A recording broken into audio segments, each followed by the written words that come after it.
Welcome back to my latest season on YouTube. Today I'm going to be interviewing my friend Dina Williams, who lives here in Northern California.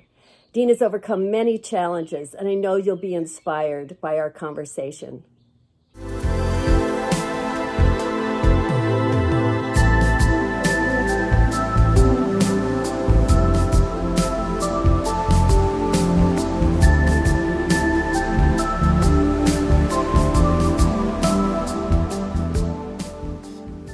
Hi, Dina. Thanks for being here today.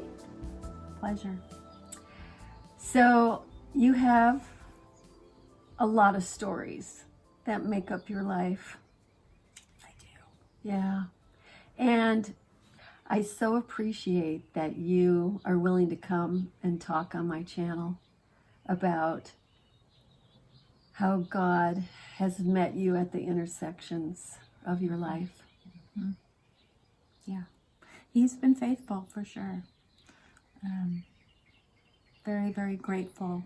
And you say intersection, and I think about how he that's true. intervened. Yeah, on the last little hurrah that I was in. Let's talk about that for Okay. a few minutes. Absolutely. Last summer, the end of July, That's right. something happened.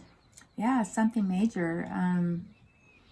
I ride motorcycles with my husband and friends, and we were coming home from a beautiful ride up in Lassen Park, and just a couple miles away from home, and this gentleman pulls off the road, and I really felt as though he was going to allow us to pass. Mm-hmm.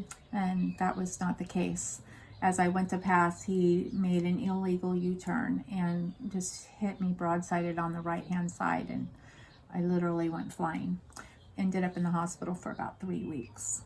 But I still have my leg, and I'm not healing as well as I predicted, or the doctor even predicted, but I will have to have surgery again. Mm-hmm. But I believe that God is going to enable me to hike and to do the things that I used to do. So I'm looking forward to that. Yeah. Yeah. I remember when I first heard about it, Mm-hmm. I was like, oh God, they're so active. They love being outside. Yeah. Please Yeah. let her keep her leg. And then, just praying for your healing all that time too. Yeah. And I remember at some point when you told me that your tibia wasn't healing, Mm-hmm. wondering what God was going to do. And you said to me, I have a limp, but you looked at me and you said, but I don't really care. That's right. That's right. I cared in the beginning when I was on the walker, because I certainly didn't want to walk my rest of my life with a walker. So I've kind of graduated to a crutch, and I walk with a crutch now. But honestly, I do still have my leg, and I am grateful for that. And like I said to you, if I had to walk the rest of my life with a limp, so be it. I mean, I can walk, Mm-hmm. and I'm okay with that. Mm-hmm. So. And you even took a little hike to a waterfall. I did with my crutch. Yeah. But it worked. It helped me along. Yeah. Mm-hmm. Mm-hmm. It was good. A few months ago, you really felt like God wanted you to start a group for women. Yes. And tell us about that and how that came about. Okay. Yeah, so several months ago, I remember very specifically, I was in my bedroom and praying, and I really felt the Lord put on my heart to start this ministry for women. And it's a simple Bible study, but yet it was slightly different, and that He wanted me to share all of the wonderful testimonies that He has brought me through. The motorcycle accident was one of them, but there were others as well that I was able to share, and with these women. And it's grown. It kind of ebbs and flows. We have less, and some Saturdays we'll have a lot. Mm-hmm. But I've opened it up for the women to share their testimonies. And it's been wonderful to hear their victories and how God has literally transformed them into the women that they desire to be. And I believe that's what we're called to do. Mm-hmm. You know, the testimonies aren't for us to just keep to ourselves. We need to be able to share them. And this is just a platform where these women feel safe enough to do that. And I'm honored. I feel honored that God would trust me with these women, and honored to be a part of a church that is giving me the freedom to do that.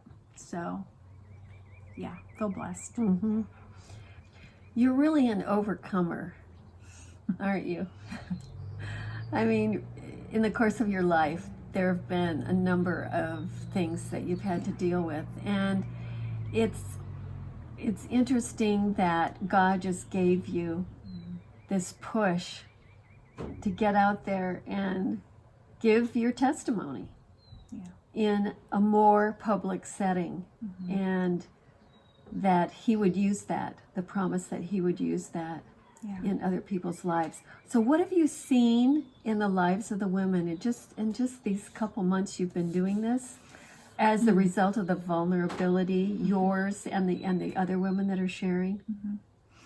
I think probably the main thing that I'm seeing in myself and as well as the women is overcoming this fear of literally just speaking in front of other people, you know, to get over that fear of man, so to speak, and just realize that what you have inside of you and how God has taken whatever that is and made it your testimony is powerful. I mean, it can help another individual. It can help another person to overcome. And I think that's what it's about. You know, when we overcome an issue, or we survive something that's happened, you know, that needs to be spoke, because other people can grab hold of it for themselves. You know, it's that spirit of prophecy thing. You know, it's a beautiful thing. And I've learned to really embrace that. So it's changed my life.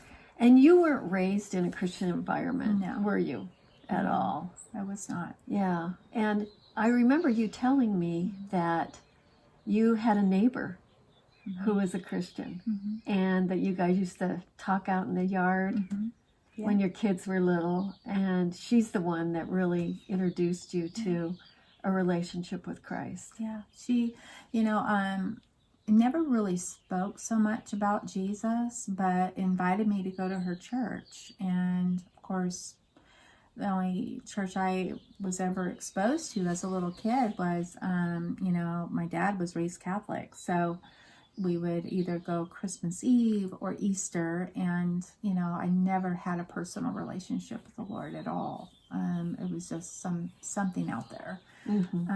But yeah, I found myself going to this little church here in town. They were quite small years ago. And I remember sitting there listening to this message, and I started to cry, and it just really touched my heart. And I received Christ that day. So it's been a number of years now, but I can remember it like it was yesterday. He met me right where I was at. But she was used by God for sure. She was planted across the street for a reason, and I'm grateful for that. Yeah. So how do you look at life and the challenges that we face in this world? How do you look at that differently? And I mean, I know you've had tough days, lots of tough days. How is that different now that you know Christ in a more intimate way? That's pretty deep.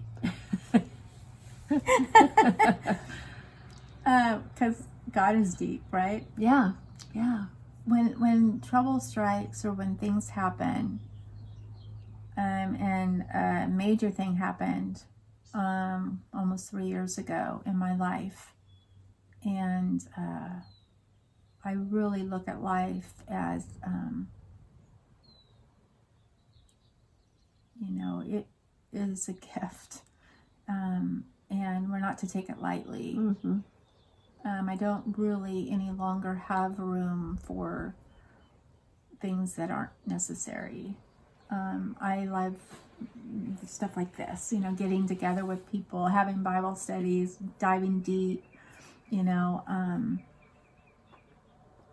because life is so really short, and Making the most of your days. making the most of my Yeah, days, yeah. making them count, seeing that it's not a coincidence any longer when things happen, Mm-hmm. but bringing, God into it. What are you doing here?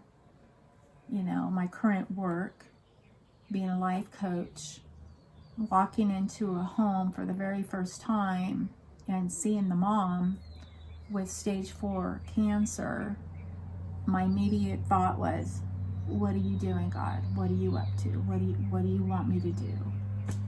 That it was so automatic that I'm like, okay, here we are. Mm-hmm. I'm ready. What do you want me to do? That's where I find myself most of my days, and I love it. Yeah. Even that, I remember when you were going through your coach training, Mm-hmm. and we would talk a lot, Mm-hmm. since I'm a coach as well. So I remember you had a certain pathway you were planning on going down, and then the accident happened. Yeah. And it changed the whole picture of how you were going to be using your coaching skills. Yeah. So what kinds of things are you doing now? Well, I started working for a company, and many people know of the company's name, Compass, and they primarily work with the disabled. And so I find myself not only coming alongside of these particular clients, but also their family members. And so because you're working with one person, but yet they're connected to people. Mm-hmm. And so God is just using me in mighty ways as far as touching the family. And isn't that the root of restoration, whatever it may be? God wants to get in there and infiltrate in a good way. Mm-hmm. So it's a blessing. I can see so much good come out of it. It can be challenging at times, but and exhausting. Uh-huh. Because I'm doing all this with all this other stuff going on, but it's fulfilling. Yeah. That's where my passion is. And your pain level too. You've still got pain that Yeah. you're dealing with, physical pain from your injury. But I do notice that sometimes you take them out I do. into nature. Yes. And, I've noticed that you've taken them out, to Shasta Dam to look at the lake. And they're thrilled levels about and- it. Yeah. Yeah. Yeah. It's fun. I want to get out as often as possible. Vitamin D is good for us. Yes. For yourself and for them. Absolutely. So, So that's important to me that they, and then opportunity to speak about, creation and, giving them the freedom to talk about wherever they're at about it. So just being mindful, our conversation, it's good. What would you say as kind of what would you like to leave with people today? This challenge primarily to really encourage people to get out and share their story, especially in the later years of their life, because so many people tend to just kind of pull back and get quiet, be a little more isolated, be less verbal about what God has done in their life. So this is to really get people out there talking more about the whole story of their life and what God's doing. So what would you want to say to people? I really, really feel like that if people are walking with Jesus, and maybe they're yet to be, it's coming, that your story matters, that each and every one of us have a story to share. However small you may think it is, it can change a life. It can bring some hope into somebody's life.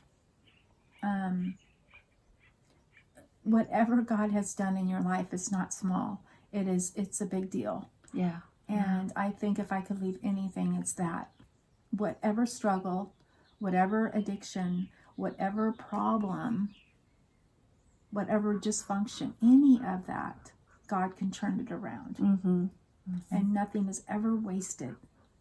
God uses everything in our lives for His glory. Yeah.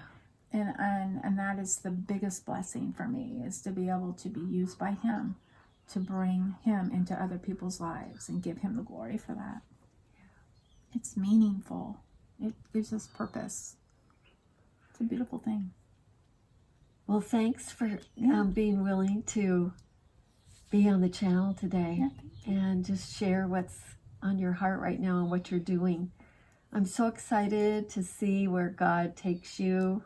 We're continuing to pray for that tibia to get healed, and for your pain levels to subside. And Thank you. so the waiting stuff is hard. It is. And there's a lot of waiting in life. But there's growth in the waiting. That's right. Yeah. There Thank you, is. Cheryl. Okay, thanks. Appreciate you.